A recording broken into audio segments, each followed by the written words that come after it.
Harford's early inhabitants were the first trailblazers, carving out an existence amid our rich lands and bountiful waters.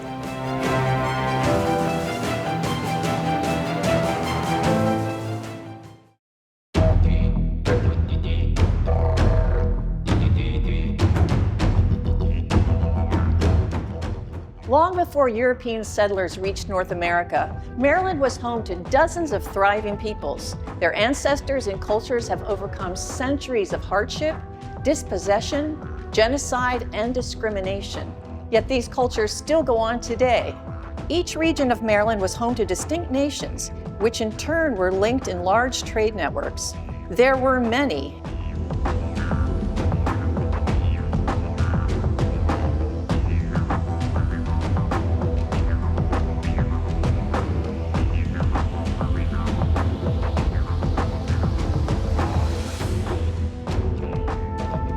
And tribes in the Chesapeake watershed who have seemingly vanished since the coming of colonialism, many by forced removal.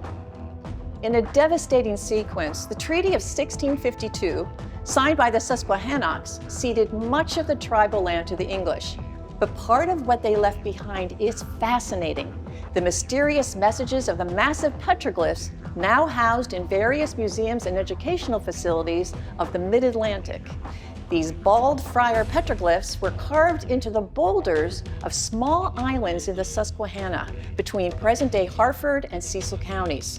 They survived against great odds. First, this site became the first easily accessible crossing point north of the Chesapeake Bay for the Continental Army's wagon trains march to Yorktown and the decisive Battle of the American Revolution. But then the petroglyphs were narrowly salvaged in 1927 during the contentious use of explosives in the making of Conowingo Dam. Much of the indigenous art was lost, perhaps a third or more. Today, visitors can wonder at the survival and uncertain messaging of the Bald Friar exhibit at the Harford County Historical Society in Bel Air, Maryland. Intense research continues into the translation of the petroglyphs. Did the rock carvings warn travelers of dangers in the river or dangerous Europeans? Did they communicate directions or where to hunt? Were they a form of storytelling? The unraveling continues, but one message is clear. Many highly developed Native societies proudly presided over the land we know as Harford County long before John Smith made his 17th century voyage up the Chesapeake Bay. Colonists were drawn to Harford's rich resources and navigable waterways. They forged trails and roads that later became pathways to liberty.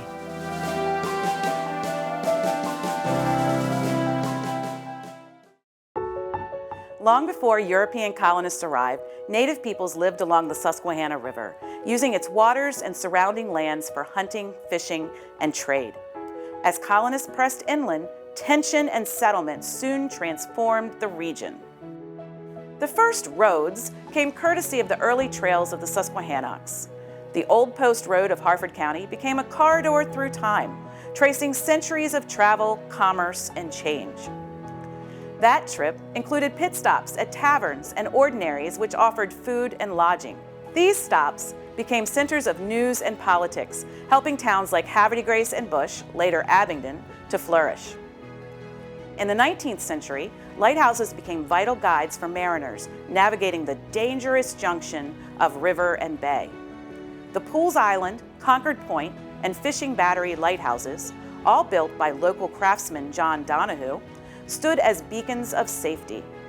At Concord Point, Keeper John O'Neill, a War of 1812 hero, safeguarded sailors from the same spot where he had once defended Havre-de-Grace. Today, the lighthouse remains the second oldest on the Chesapeake Bay and a proud symbol of the city's maritime heritage.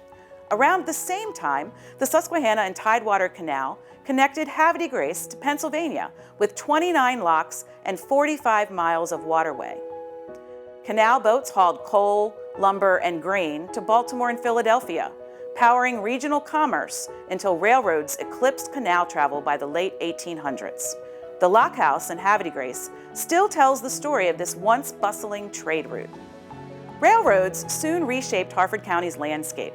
The Philadelphia, Wilmington, and Baltimore line linked the northeast to the south. though winter ice often halted travel across the Susquehanna. In the brutal winter of 1852, Chief Engineer Isaac Trimble devised a bold solution and laid temporary tracks across the frozen river, allowing trains to cross for 41 days, a daring act that underscored the need for a permanent bridge, which was finally completed in 1866. Other lines, like the B&O and the Maryland and Pennsylvania Railroad, later connected rural towns to Baltimore and beyond, turning Harford County into a true crossroads of trade. Because of its location at the intersection of the Susquehanna River and the Chesapeake Bay, Havre de Grace was a way station for many enslaved individuals. Freedom seekers like Frederick Douglass, Henry Box Brown, who escaped in a small box, and William and Ellen Craft fled to the north on the actual railroad that passed through the city. In the 20th century, a women's suffrage group, the Army of the Hudson, led by General Rosalie Gardner Jones, took the Old Post Road on its 230-mile National Woman Suffrage March from New York City to Washington, D.C., receiving a warm welcome in Harford County in 1913. A less than warm welcome, however, awaited the Freedom Riders in 1961, who protested segregated restaurants and motels in Harford County, staging sit-ins and pickets at establishments in Edgewood and Aberdeen. Their courageous efforts were later rewarded with the passage of Maryland's 1963 Public Accommodation Act, outlawing segregation in public spaces, the very first law of its kind south of the Mason-Dixon line. From native homelands to lighthouses, canals, railroads, and highways, Harford County's story is one of movement and connection, a living corridor where the paths of history continue to meet. Harford County has long reflected the American idea that the freedom to follow your own conscience is the most sacred freedom of all.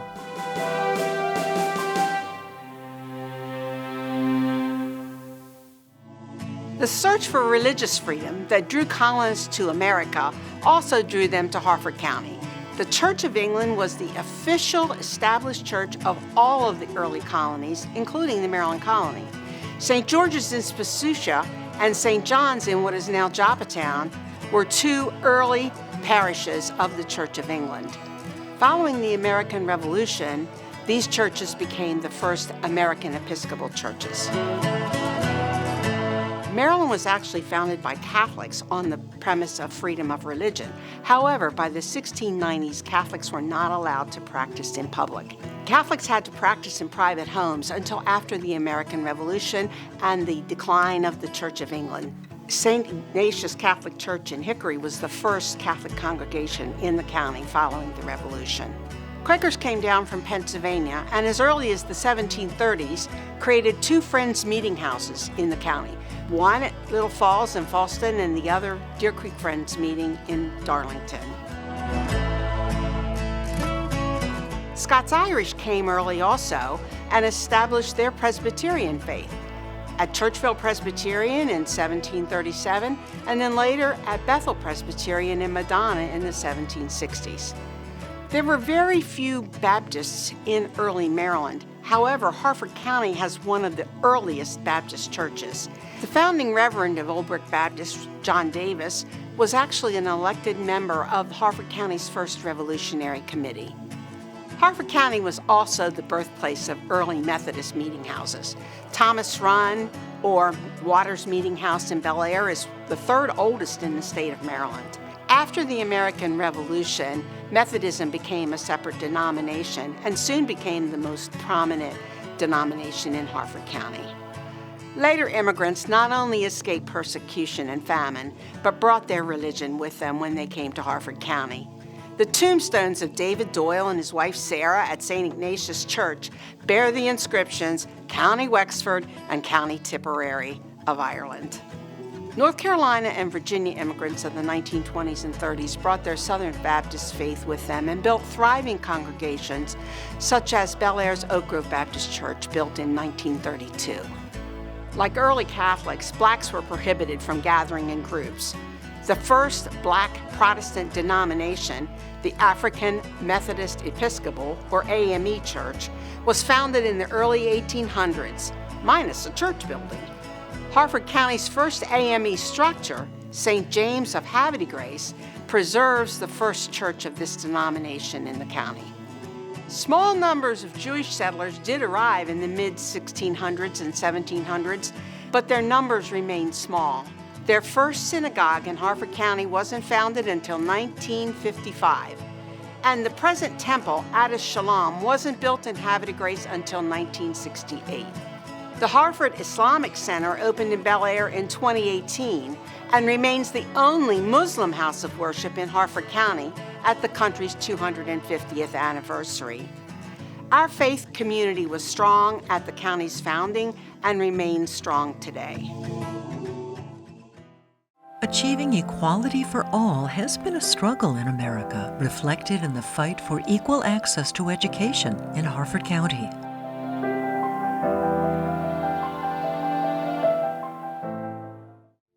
Perhaps one of the most quoted or familiar lines in the Declaration of Independence is the promise that all men are created equal and endowed by their Creator with certain unalienable rights. But as history has shown and proven, it's been a journey. The road towards equality has never been simple, has never really been equal. Let's look at the colonial period. Education was a privilege. Most children learned at home.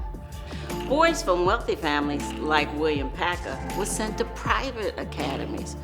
Girls and nearly everyone else without means had little access to schooling. But by 1815, the Bel Air Academy opened its doors to the sons of prominent families. And later on in time, small neighborhood schoolhouses were built all around the county. They were just one-room schools, all ages attended together.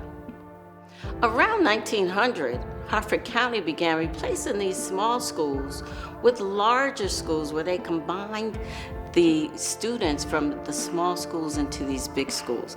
These schools were only for white boys and white girls, but even then, there were no high schools at this time. Now, it was different for African American students. In many states, teaching African American students, particularly enslaved people, was against the law. Now let's look back to 1863. The Emancipation Proclamation ended slavery in most states, but not in Maryland, which decided to keep slavery. It wasn't until 1864, almost 2 years after the Emancipation Proclamation, did slavery end in Maryland. Now here we have public education that's going to be free for everyone. At least so it seemed at first. Everyone's taxes supported these schools, even African Americans, newly freed but with limited resources, were expected to build and fund their own schools. And they did. Families came together, the communities came together. They said, we're gonna build our own schools. For them, freedom meant more than survival. It meant advancement and dignity. Now, several philanthropic organizations joined in the effort, raised funds, sent teachers, and helped create African American schools where none existed before. The schools held large numbers of students. Students of all ages, including adults, attended because they did not have an opportunity to go to school before. But sometimes going to school was dangerous. During the age of Jim Crow and the Reconstruction period, hostility was real. Harford County Black students and teachers faced threats. Schoolhouses were burned. Churches were burned that had schools inside of them. And people were lynched. But guess what? They pressed on. They were persistent. Getting an education beyond the 8th grade, though, required travel to Cecil County, Baltimore, or Philadelphia with little means to do so. This went on for 6 decades until the Havre de Grace Colored High School was opened in 1930. Then, in the 1950s, just as the nation was demanding school integration, Harford County decided to take another path. the Board of Education opened 2 consolidated schools, grades 1 through 12, to separately educate African American children gathering from dozens of one-room black schools and the segregated high schools in Bel Air and Havre de Grace had to come together to these 2 consolidated schools. Court battles raged until 1966, more than a decade after Brown v. Board of Education, when Harford County finally desegregated its schools. The county has also come to support special needs education at the Harford Academy and Highland School. But this long struggle for educational equality reveals a simple truth.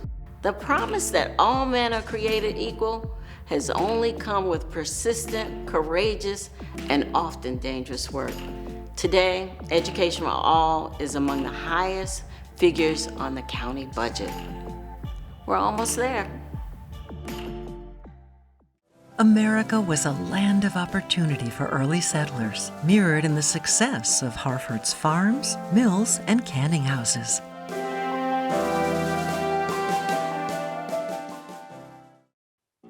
Nowhere in Harford County's technological innovation, work ethic, and resourcefulness better reflected than in the farms, mills, and canning houses of Harford County that first cropped up when the Europeans settled along the bay and rivers of the county in the late 1600s. The first major agricultural crop adapted from southern Maryland was tobacco, along with corn, beans, and farm animals for milk and meat. But by the mid-1700s, the preferred taste quality of Virginia and Carolina tobacco prompted county farms to shift to grain production, turning Harford County and the area into the breadbasket of the American Revolution. By the 1850s, another major shift in perishables took place: fresh vegetables, milk, meat, and fruit. And in 1882, the Ma and Pa Railroad opened its rail line from the city all the way to the PA line to haul all of those products. Those products also fed our soldiers in both world wars.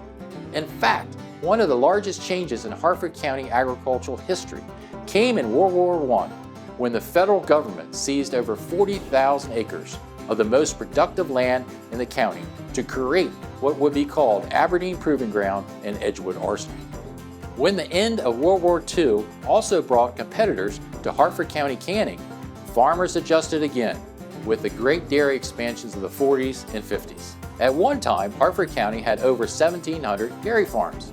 Sadly, since the 1960s, over 100,000 farming acres have been lost.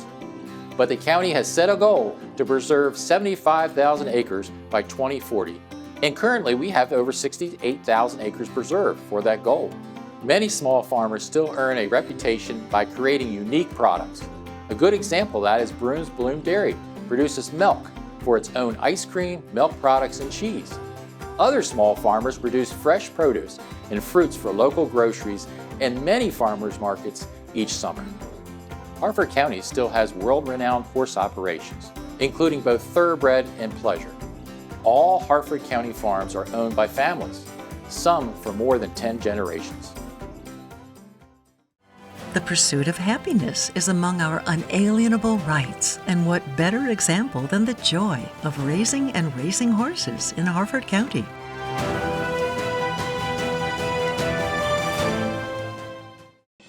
We've been breeding horses here in Harford County for nearly 4 centuries. In colonial days, the horse was a necessity, and this began the local breeding industry. Bully Rock, the first English imported stallion, came here in 1730. He began the American thoroughbred breed as we know it, which began right here in Harford County. The Pons family has been on this property for 6 generations.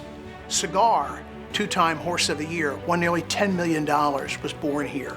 We also had a stallion named Saggy, who as a racehorse beat Citation in 1948 when Citation won the Triple Crown, and then later sired Carryback, who won the 1961 Kentucky Derby and Preakness. 2 other notable farms here in Harford County are Glen Angus Farm, owned by the Drescher family, and Bonita Farm, owned by the Bonifaces, who trained and raced and raised and stood at stud 1983 Preakness winner deputed testimony.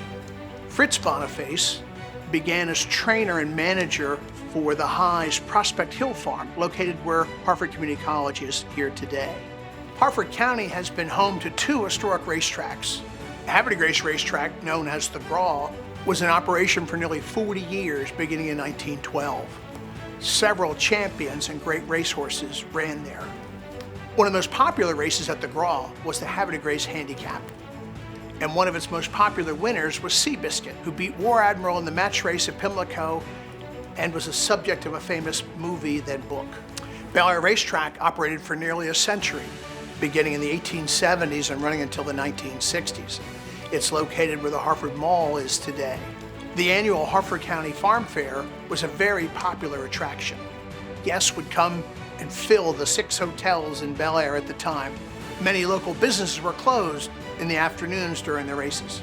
Show horses, dressage, polo, steeplechasing are also popular equine activities here in Harford County. The Milady's Manor races are run right here in Harford County, and they're among the nation's most prestigious steeplechase races. They're run on lands once owned by Lord Baltimore himself.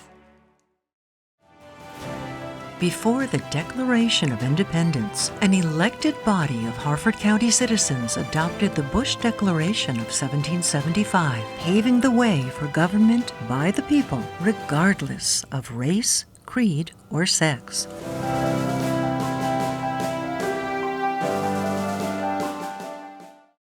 Within the first year of Harford County's creation in 1774, elected citizens adopted the Bush Declaration in support of independence. Its closing lines remarkably foreshadowed the Declaration of Independence.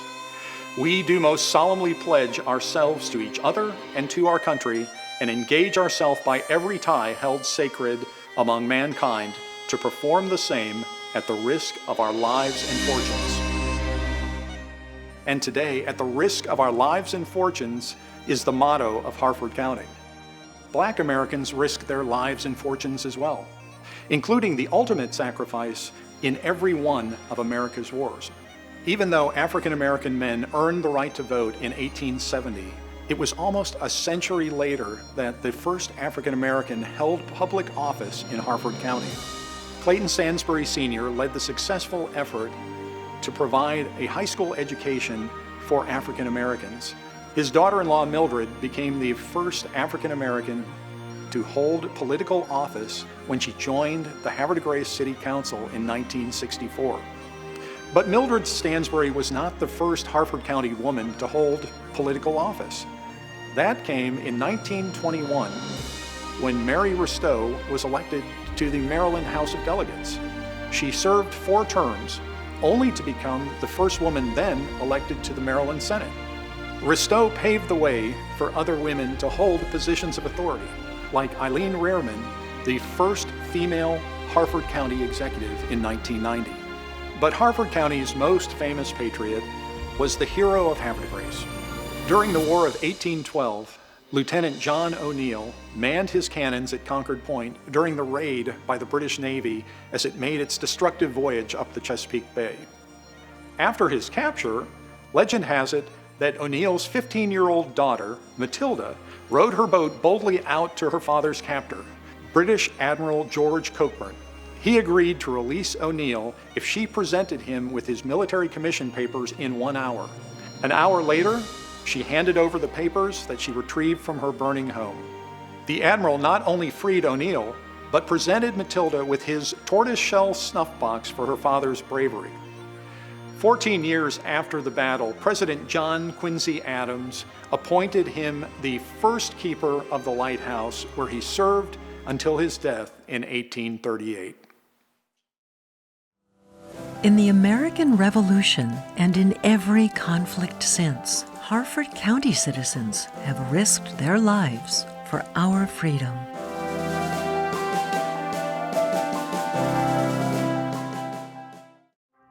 Harford County Patriots have been a crucial part of our nation's military history since even before our nation began. In 1775, we sent volunteers out to participate in the initial battles of the Revolutionary War. Later, General Washington, Rochambeau, and Lafayette traveled through Harford County, including on their trip down to Yorktown for the final climactic battle. Later in the Civil War, Harford County was torn. We were divided between the North and the South. Harford's only native Medal of Honor winner was Sergeant Alfred B. Hilton, who was part of the colored troops. And certainly Sergeant Hilton knew racism in growing up, but he enlisted in the Union Army and served with distinction, particularly in the final battle in Richmond, where Sergeant Hilton, as the color bearer for the unit, came under fire. The bearer of the unit flag next to Sergeant Hilton was wounded. Sergeant Hilton took both flags. As he proceeded forward, he himself was mortally wounded, and he took the flags and turned to the fellow troops and said, "Carry forward, boys," and he fell mortally wounded. And for his bravery, his heroism that day, he was awarded the nation's highest honor, the Medal of Honor, and we're very proud that he is a native-born Harford Countyan. In the 20th century, Harford County became a cornerstone of our national defense with the founding of Aberdeen Proving Ground and Edgewood Arsenal.